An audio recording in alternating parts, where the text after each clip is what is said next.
ఉదయం టిఫిన్‌కి హెల్తీగా కొత్తగా ఏదైనా చెయ్యాలి అనుకుంటున్నారా? అయితే ఇన్‌స్టంట్ జొన్నపిండి ఇడ్లీని ఒక్కసారి తప్పకుండా ట్రై చేయండి. పిండి రుబ్బే పనుండదు. గంటల తరబడి ఫర్మెంట్ చేయాల్సిన అవసరం ఉండదు. కేవలం 10-15 నిమిషాల్లో చాలా మెత్తగా, టేస్టీగా ఉండే ఇడ్లీలు రెడీ అయిపోతాయి. దీనికి నేను చేసే టొమాటో చట్నీ అయితే సూపర్ కాంబినేషన్. ఇడ్లీ మెత్తగా రావడానికి చిన్న చిన్న సీక్రెట్ టిప్స్ కూడా ఈ వీడియోలో చెప్తాను. కాబట్టి వీడియోని ఎక్కడ స్కిప్ చేయకుండా చివరి వరకు చూడండి. హాయ్ అండి. Welcome to Neelu's cooking world. ఈరోజు మనం ఇన్స్టెంట్గా చేసుకునే జొన్నపిండి ఇడ్లీని చాలా సింపుల్గా మంచి మంచి టిప్స్తో షేర్ చేశాను. వీడియో నచ్చితే ఒక చిన్న లైక్ చేయండి. మన ఛానల్ కొత్త వాళ్ళైతే సబ్స్క్రైబ్ చేసుకోవడం మాత్రం మర్చిపోవద్దు. మరైతే లేట్ చేయకుండా రెసిపీ ప్రాసెస్లోకి వెళ్ళిపోదాం. ముందుగా ఒక మిక్సింగ్ బౌల్ తీసుకొని అందులో 1 కప్పు జొన్నపిండి వేసుకోవాలి. ఇప్పుడు అదే కప్పుతో అరకప్పు బొంబాయి రవ్వ, అలాగే అరకప్పు అటుకులు కూడా తీసుకోవాలి. అటుకులను మిక్సీ జార్లో వేసుకొని మరీ మెత్తగా కాకుండా కొద్దిగా బరకుండే విధంగా ఇలా గ్రైండ్ చేసుకోవాలి. ఇలా అటుకులు వేసుకోవడం వల్ల ఇడ్లీలు చాలా స్పాంజీగా వస్తాయి. ఇప్పుడు ఈ అటుకుల పొడిని కూడా జొన్న పిండిలో వేసి అన్నీ బాగా కలిసేలా ఒకసారి ఇలా కలుపుకోవాలి. తర్వాత మనం జొన్నపిండి తీసుకున్న అదే కప్పుతో 1 కప్పు పెరుగు వేసుకోవాలి. మరీ పులిసిన పెరుగు కాకుండా మధ్యస్థంగా ఉండే పెరుగు తీసుకుంటే చాలా రుచిగా ఉంటుంది. ఇప్పుడు కొద్ది కొద్దిగా నీళ్లు పోస్తూ ఇడ్లీ పిండి కన్సిస్టెన్సీ వచ్చేలా కలుపుకోవాలి. ఒకేసారి ఎక్కువ నీళ్లు పోయొద్దు. నాకైతే ఇక్కడ మొత్తంగా 1.5 కప్పు అయితే సరిపోయినాయి వాటర్ అనేది. మీరు మాత్రం మీ పిండి కన్సిస్టెన్సీని చూసుకొని అవసరమైనంత మాత్రమే వేసుకోండి. చూడండి, ఇలా ఉండలేమీ లేకుండా బాగా కలిసేలా ఇలా కలుపుకోవాలి. పిండి కన్సిస్టెన్సీ అనేది ఈ విధంగా ఉండాలండి. ఇలా కలిపేసుకొని మూత పెట్టేసి ఒక 10-15 నిమిషాల పాటు పిండిని నానబెట్టుకుందాం. ఈలోపు దీనిలో సూపర్ కాంబినేషన్గా ఉండే టమాటో చట్నీ ఎలా చేసుకోవాలో చూద్దాం. ముందుగా ఒక ప్యాన్ తీసుకొని 1 స్పూన్ వరకు ఆయిల్ వేసుకోవాలి. ఇప్పుడు ఇందులోకి 4 వెల్లుల్లిపాయ రెబ్బలను పొట్టు తీసి వేసుకోవాలి. 1 స్పూన్ జీలకర్ర, అలాగే మీ కారానికి సరిపడా 5-6 పచ్చిమిర్చిని ఇలా కట్ చేసి వేసుకోవాలి. ఇలా పచ్చిమిర్చిని ఇలా కట్ చేసి వేసుకోవడం వల్ల పైకి తుల్లకుండా ఉంటాయి.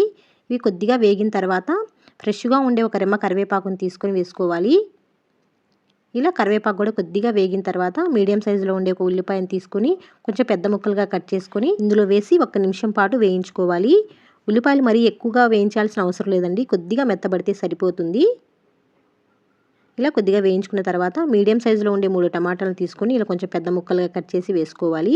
ఇప్పుడు వెంటనే చట్నీకి సరిపడా ఉప్పు కూడా వేసి ఒకసారి ఇలా కలిపేసుకొని మూత పెట్టేసి 10 నిమిషాల పాటు మీడియం ఫ్లేమ్లో కుక్ చేసుకోవాలండి. మధ్య మధ్యలో ఇలా కలుపుకుంటూ ఉండాలి, లేదంటే అడుగంటే అవకాశం ఉంటుంది. ఒక 5-10 నిమిషాల తర్వాత చక్కగా ఇలా టమాటాలు కూడా మెత్తగా ఉడికిపోయి ఉంటాయండి. ఇప్పుడు స్టవ్ ఆఫ్ చేసుకొని పూర్తిగా చల్లారిన తర్వాత ఇలా మిక్సీ జార్లోకి తీసుకోవాలి. ఇప్పుడు ఇందులో కొద్దిగా ఫ్రెష్గా ఉండే కొత్తిమీరని కాడలతో సహా వేసుకోవాలి. ఇలా వేయడం వల్ల చట్నీ మంచి ఫ్లేవర్ వస్తుంది. ఇప్పుడు మరి మెత్తగా కాకుండా కొద్దిగా బరకుండే విధంగా ఇలా గ్రైండ్ చేసుకొని ఇప్పుడు ఈ చట్నీని ఒక బౌల్లో తీసుకొని ఆవాలు, జీలకర్ర, చిటికెడు ఇంగువ, కొద్దిగా కరివేపాకుతో తాలింపు పెట్టుకొని చక్కగా ఇలా కలిపేసుకుంటే మన చట్నీ అనేది రెడీ అయిపోతుంది. ఈ టొమాటో చట్నీ ఇన్స్టెంట్ ఇడ్లీకే కాదండి, మన రోజు చేసుకునే ఏ బ్రేక్ఫాస్ట్తో అయినా చాలా రుచిగా ఉంటుంది. ఇడ్లీ, దోశ, ఉప్మా, పొంగల్ ఇలా ఏ బ్రేక్ఫాస్ట్తో అయినా చాలా బాగుంటుంది. ఇంతలో మన ఇడ్లీ పిండి కూడా చక్కగా నానిపోయి ఉంటుంది. ఇప్పుడు ఒకసారి పిండిని బాగా కలిపి చూడండి, బ్యాటర్ కన్సిస్టెన్సీ అనేది ఇడ్లీ పిండిలా ఇలా ఉండాలి. ఒకవేళ మీకు కొద్దిగా గట్టిగా అనిపిస్తే అవసరానికి తగినట్టుగా కొద్దిగా వాటర్ అనేది వేసి కలుపుకోవచ్చు. నాకు మాత్రం ఈ కన్సిస్టెన్సీ అనేది పర్ఫెక్ట్గా వచ్చింది.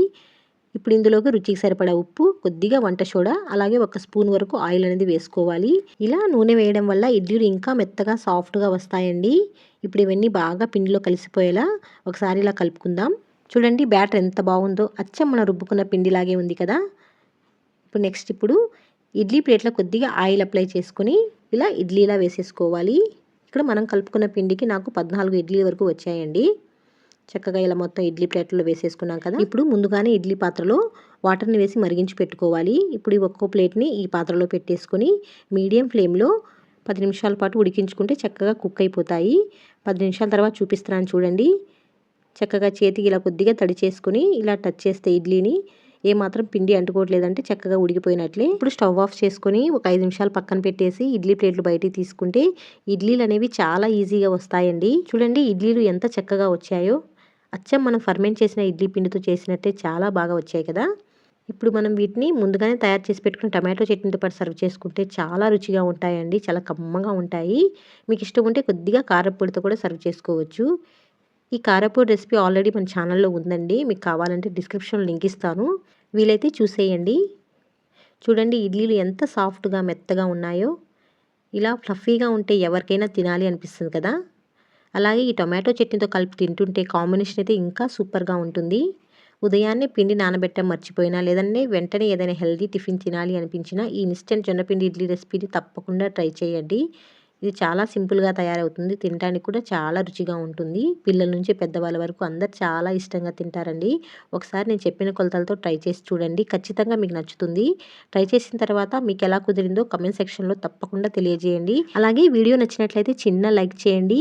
ఇంకా మన ఛానల్లో ఇలాంటి మంచి మంచి రెసిపీస్ చాలా ఉన్నాయి, ఒకసారి చూసేయండి. మీకు నచ్చితే మన నీలూస్ కుకింగ్ వరల్డ్ ఛానల్ని సబ్స్క్రైబ్ చేసుకొని మీ ఫ్రెండ్స్ అండ్ ఫ్యామిలీకి కూడా షేర్ చేయండి.